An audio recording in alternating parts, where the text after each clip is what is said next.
πρόεδρος στην Παγκόσμια Εταιρεία Επιληψίας.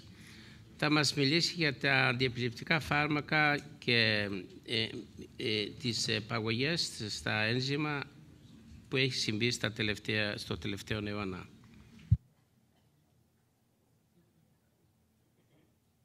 Good morning. Actually, good afternoon. I'm perfectly aware that I'm standing between you and lunch, so I'll try to make my presentation a little shorter, perhaps. And you can see the topic of my presentation, 1 century of experience, because, of course, phenobarbital was the first important drug developed for, actually not developed, but found to be useful for epilepsy, and is still one of the most important enzyme-inducing agents in clinical use. So let me start by saying a few words about what is enzyme induction, especially for those of you who are clinicians and maybe did not go through this in your pharmacology course. It's an activity, it's an increase in an activity of a number of enzymes in the liver, mostly enzymes that are located in the microsomes, and also some enzymes that are located outside the liver are also affected by enzyme induction. And this increase occurs when there is exposure to a number of chemicals that are called inducers, and many of these inducers are drugs themselves. The enzyme induction involves an increased synthesis of the enzymes, and mostly the enzymes affected are the so-called CIPs, cytochrome P450 enzymes, but also conjugating enzymes at microsomal sites are affected by enzyme induction, not, for example, cytoxolic enzymes. It's reversible, and the degree of enzyme induction depends on a number of factors: the dose, the potency, and the pharmacokinetics of the inducing agents, and of course the turnover of these enzymes in the liver. And what I will be discussing in my presentation is the clinical implications of enzyme induction. Just to remind you, there are many different enzymes in the liver that metabolize drugs. I'm just showing the two most important sets for those that we are discussing, the cytochrome P450 enzymes, and you can see the most abundant ones are 3A4 and 3A5 that altogether account for more than 25% of the cytochrome P450 content in the liver, and they are inducible. And the CIP2C enzymes are also inducible. 2A1 is also inducible, and so is 1A2. Although not all inducers affect these enzymes in the same way, and we have inducers which are fairly selective and only affect some specific enzymes, not necessarily all of them. And some of these enzymes, for example, are non-inducible. For example, 2D6, which metabolizes a number of psychotropic drugs, is a non-inducible enzyme. And you see here, this is less well known, but also UGTs, these are uridine glucuronide transferase enzymes, which are responsible for glucuronide conjugation. There are many different types, each with different functions, and most of them are also inducible. For example, one that you probably heard about for epilepsy, UGT1A4, is the enzyme that metabolizes lamotrigine. And of course, you know that that is inducible too. So to summarize, this is what we know about the inducing property of different drugs that we use for epilepsy. And you can see on the left with different colors that we'll explain in a second, those that are enzyme inducers. Some drugs do not induce the liver enzymes, but can inhibit some enzymes, and you can find those in the middle. And these drugs are neutral.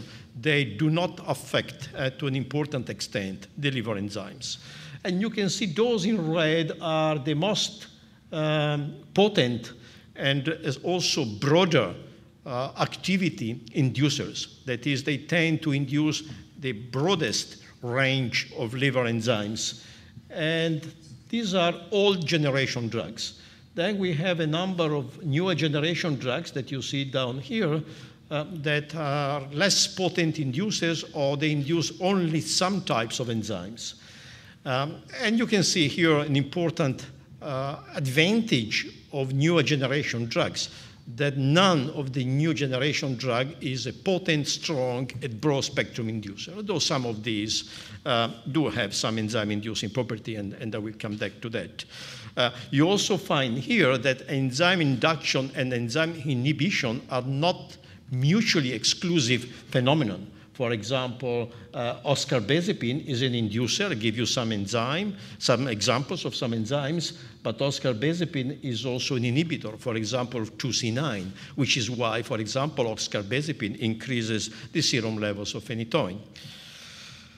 Enzyme induction is not just dependent on which agent you use, but is also dependent on the dosage. So depending on dosage and also depending on individual sensitivity, you have different degrees of enzyme induction. And what you find here is two different markers of enzyme induction, diglycolic acid and antipyrine clearance. And you can see, for example, in relation to the dose of phenytoin in milligrams per kilogram per day, there is a clear dose-response relationship. This actually, by the way, goes back to my initial work. This is the work on which I built my PhD thesis quite a few years ago. And here you have an example of the time course of enzyme induction. Enzyme inhibition occurs immediately, sometimes after the first dosage of the agent that you administer. Enzyme induction takes time because you must give the body time to synthesize new enzyme, and also depends on the blood levels of the drug that you give building up, which goes in parallel with the increased synthesis of the enzymes. So for carbamazepine, for example, this is taken from clinical practice, so also is partly related to the fact that dosage is titrated over time. Most of these children were on dosage of 5 to 10 milligrams per kilogram during this period, and you can see that there is a gradual increase in degree of enzyme induction measured by a marker here, with a steady state being reached after about 10 weeks. And again, you see important differences in degree of induction between one subject, one child, and another, in spite of the fact that these children, at the end of that period, were receiving comparable dosages. So what about the clinical implications? Well, there are two main different kinds of implications that we'll be discussing. One is the effect of enzyme induction on the metabolism of endogenous substrates. So what happens is particularly lipids, hormones, few other substrates are metabolized in the body at a faster rate in people taking enzyme inducers, and this can lead to iatrogenic disease. And these are some of the endogenous substrates which are stimulated by enzyme induction, some hormones, some vitamins, and also other compounds. And you notice also some question marks, because all of you, I'm sure, are aware that enzyme inducers, specifically, most importantly, phenytoin, can cause folic acid deficiency and vitamin K deficiency, including hemorrhage in newborns of mothers treated with those drugs during pregnancy. But enzyme induction may not be the only mechanism responsible for these abnormalities, which is why I put a question mark there. Just to remind you very briefly how vitamin D ends up being synthesized, activated, and eventually eliminated. You start off with the synthesis in the skin, ending up with pre-vitamin D3, and then vitamin D3 eventually still in the skin. Then the liver pre-activates it to 25-hydroxycholecalciferol, vitamin DC, and then the final active compound is 125. And what is supposed to occur in people taking enzyme inducer is that 25-hydroxyvitamin D is diverted to inactive metabolites at this stage, and also there is an increased diversion and increased elimination of the final active compound. So in at least two different ways, there is a decreased level of the final active vitamin. And this has been mostly shown by studies looking at the levels of vitamin 25, vitamin D3, in people taking enzyme inducers. I'm only showing as an example results either for carbamazepine, but the same is seen with phenytoin and with phenobarbital. And these are each one of these is one different study comparing, in this case, people on carbamazepine with controls. And controls could be healthy subjects matched for age, gender, and body weight at times. or at times patients not taking enzyme inducers. And all the time you can see that the levels of the 25-hydroxyvitamin 3 is reduced in people taking carbamazepine compared to controls. On average is about 25 to 30% reduction. And this has clinical implications, not just biochemical, because many studies have shown that people taking enzyme inducers are susceptible to a greater risk of fractures, different parts in the body, especially, of course, elderly people, and to some extent, this is due to the fact that they have more frequent falls because they have seizures, but also because their bones are more fragile. And this has been repeatedly shown. And for example, in this study that looked at hip fractures, and you can see there is a Greek first author in this study, although not working in this particular case in Greece, but in Denmark. And what it was found is that there was a 31% increase in the risk of hip fractures if these people were taking enzyme-inducing antiepileptic drugs, but there was no increase in risk if patients were taking non-inducers. And there have been many studies such as this, but I only picked one. Another hormone which can be affected by enzyme induction is steroid hormones, male sexual hormones. And this is a study looking at S-score, which is a combined scores of different measures of sexual function. So these are clinical measures of sexual potency and libido as well, and the number of hormones. And what you find is that compared with controls, or compared to people with epilepsy not taking antiepileptic drugs, or people taking lamotrigine, which is not an enzyme inducer, the S-score for people on carbamazepine and phenytoin is significantly reduced. So there is a reduced sexual potency and reduced libido in these men. At the same time, this goes in parallel with decreased levels of the hydroepiandrosterone sulfate and especially the bioactive testosterone. You can see that, for example, bioactive testosterone in men on carbamazepine is about 1/2 of what you find in controls.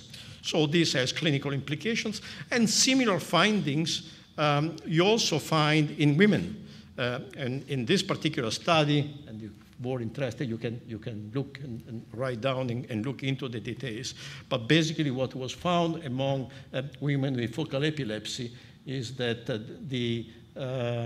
those receiving phenytoin were more prone to have decreased sexual function compare with women not receiving enzyme inducers. Now, this is another aspect of enzyme induction which has received attention in recent years more than in the past. And basically, this is a reminder of the synthesis of cholesterol and shows that a number of CIP enzymes are involved in cholesterol synthesis. And the overall finding in relation to this is that LDL cholesterol, if you look at the levels in people who have properly matched, and you look at people who are, for example, on lamotrigine or carbamazepine or phenytoin or valproate, what you find is that people on phenytoin and people on carbamazepine who are those on enzyme inducers have higher levels of low-density LDL cholesterol compared with people on lamotrigine or people on valproate or controls. And this, as you can see, is very highly significant. And again, many other studies have confirmed this, and you may wonder, okay, what are the implications? And the implications, again, could be summarized in this study, which is a review looking at the risk, for example, of ischemic heart disease in people taking mostly antiepileptic drugs, although these studies were mostly looking at epilepsy, but were all studies, and most people were on antiepileptic drugs that induce liver enzymes. And you can see all the numbers here. People with epilepsy are an increased risk for ischemic heart disease, cerebrovascular disorder, cardiovascular mortality, morbidity for myocardial infarction, increased morbidity for stroke, and so on and so forth. And so the results are here, and sometimes the findings show a very high increase in risk. In this case, a 14-fold increase in risk, 5-fold increase in risk, 6-fold increase in risk. In some studies, the increase was less, but the results are fairly consistent, showing this increase in risk. This is a more recent study looking at the database of people who, at initial enrollment in the study, were not taking statins and had no history of a cardiovascular disorder and had not been even been checked for their cholesterol levels. They were followed up over time. All these people had epilepsy, and the key message is down here, that if they ended up receiving enzyme-inducing agents,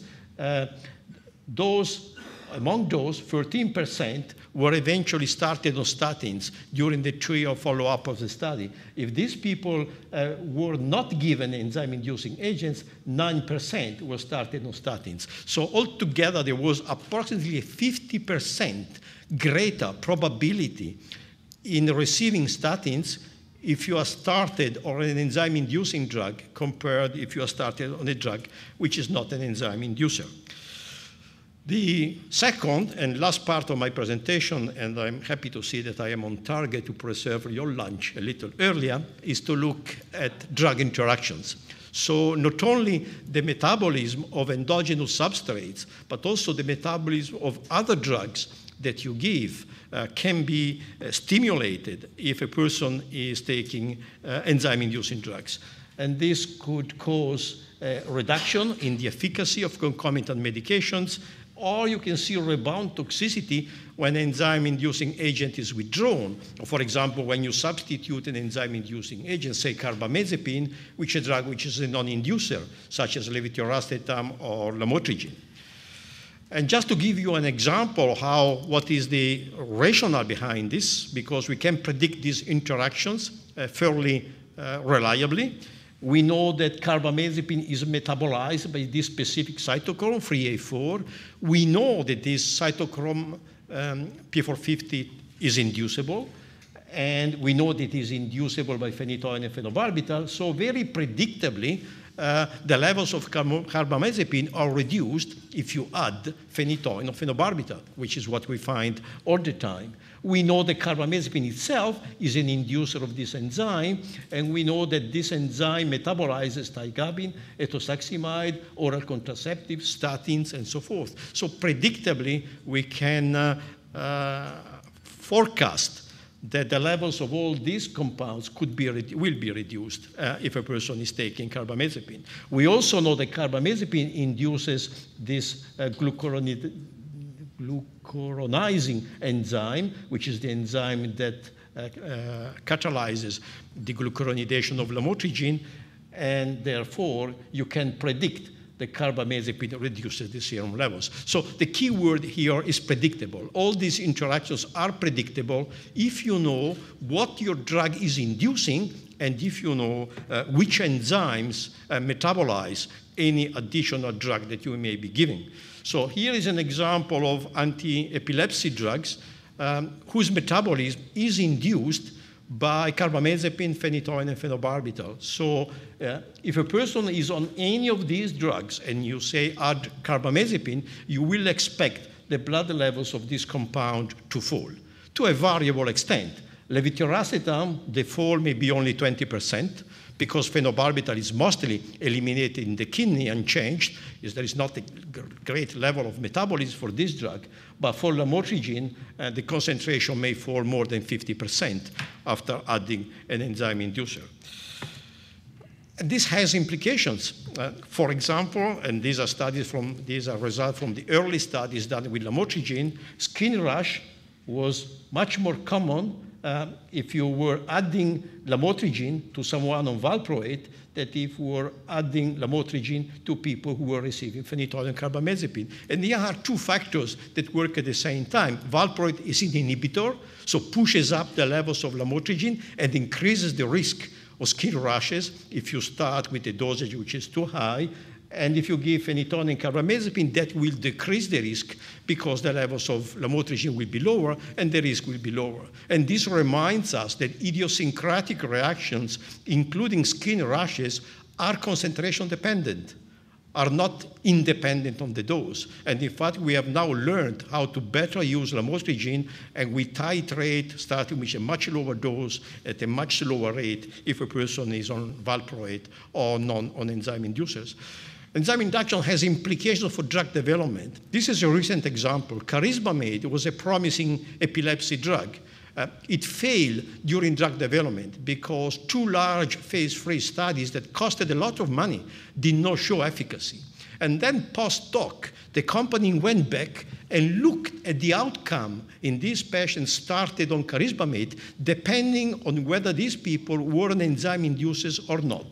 And you can find here in study 1, look at what happens if a person is on enzyme inducer. Placebo, 200, 400 charismamate. Very little difference from placebo. But if a person was on enzyme inducers, you can see there is a clear dose-response relationship. And the same on this study. No effect if a person was induced, and the reason effect is the person was non-induced. So at times, even large companies who do a lot of preclinical work and know a lot about these things underestimate the importance of enzyme induction. In this case, it was underestimated because probably people on enzyme-inducing agents were underdosed, and a possible efficacy was missed. Other drugs, in addition to epilepsy drugs, these are all examples of compounds whose metabolism can be stimulated in people taking mostly phenytoin, carbamazepine, and phenobarbital, and includes important drugs with a narrow therapeutic index. One of those are oral contraceptives, and just showing you in one single slide what we know about interactions between epilepsy drugs and oral contraceptives. All these drugs reduce the blood levels of contraceptives, and they can therefore decrease the efficacy of the contraceptive pill. And here are some surprises, because you find drugs such as perampanel, oscarbazepine, and topiramate, which are generally not considered to be enzyme inducers. And this is because the sensitivity of some of the enzymes that metabolize oral contraceptives is greater to enzyme-inducing agents than other enzymes that metabolize other substrates.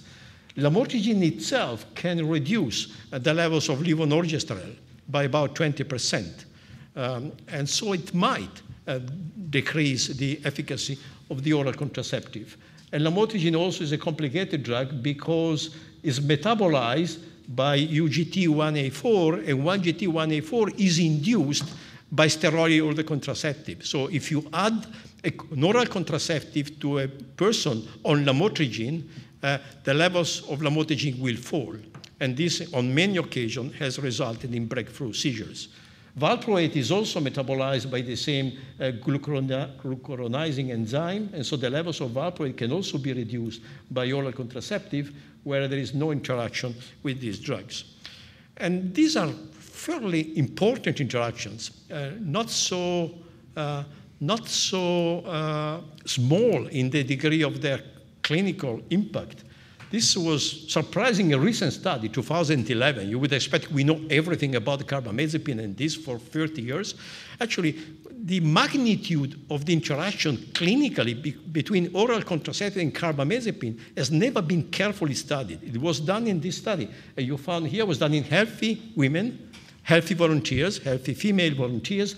They received 600 milligrams of carbamazepine for 2 months, or placebo, and what they found, that ovulation occurred in 5 of 10 carbamazepine cycles, compared with 1 of 10 placebo cycles. So in 1/2 of the cycles in which carbamazepine there was exposure to carbamazepine, there was ovulation. So in 1/2 of the cases, the oral contraceptive failed to inhibit ovulation. So you have an idea of the importance of this interaction. Oscarbazepine, we regard it as a non-inducing agent or a mild inducing agent. In fact, if you look at the data, oscarbazepine induces steroid contraceptives in the same way as carbamazepine.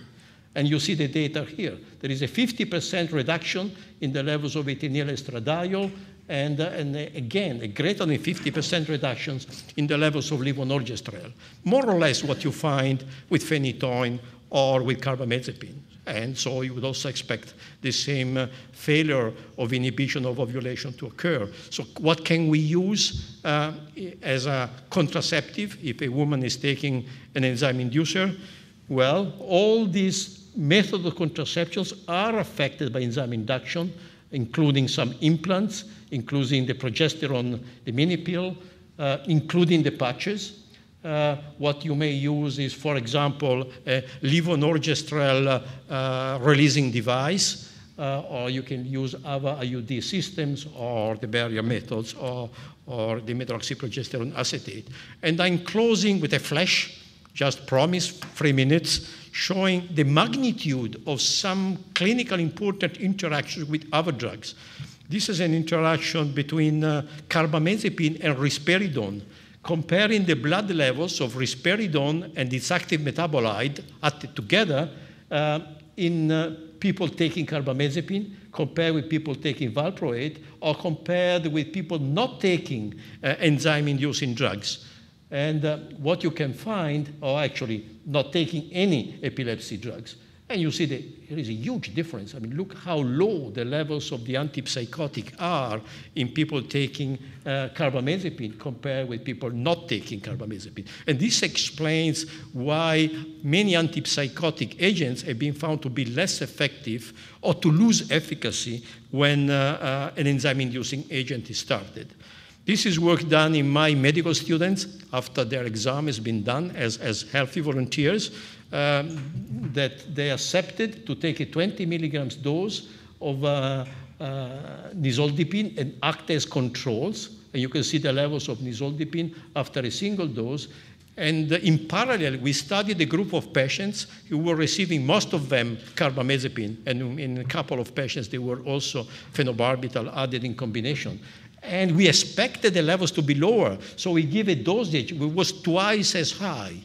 So in spite of giving twice as large a dose, the levels of nisoldipine were very, very low. And you will not be able to reduce blood pressure or to find an effective dose of nisoldipine if a person is receiving an enzyme inducer. You simply have to use another drug. And the other drug cannot be felodipine because it has the same problem, and cannot be nifedipine because it has the same problem again. Another interaction of a huge magnitude, itraconazole. You look at the levels here in controls comparing with people on phenytoin. This is a log scale. There is a 100-fold reduction in the levels of itraconazole if a person is on enzyme inducer compared with the non-enzyme inducing agents. And this is looking not at blood levels, but at survival. Children with leukemia not receiving enzyme inducing antiepileptic drugs, children with leukemia on enzyme inducing drugs, and this is the leukemia-free survival in these children. And clearly, co-administration of enzyme inducing drugs has a dramatic negative effect on survival. So these interactions do have huge implications. In this case, the interaction is due to increased clearance of toniposide, which is what these children were being treated with. So I think I skipped the last one and conclude 24 minutes, which is, I think is good. Enzyme induction is a common property of most of the older generation drugs, but some of the newer generation drugs also have some important enzyme-inducing properties as well, especially on contraceptive. Consequences are not limited to drug interactions, but extend to disturbances in the metabolism of a variety of endogenous substances.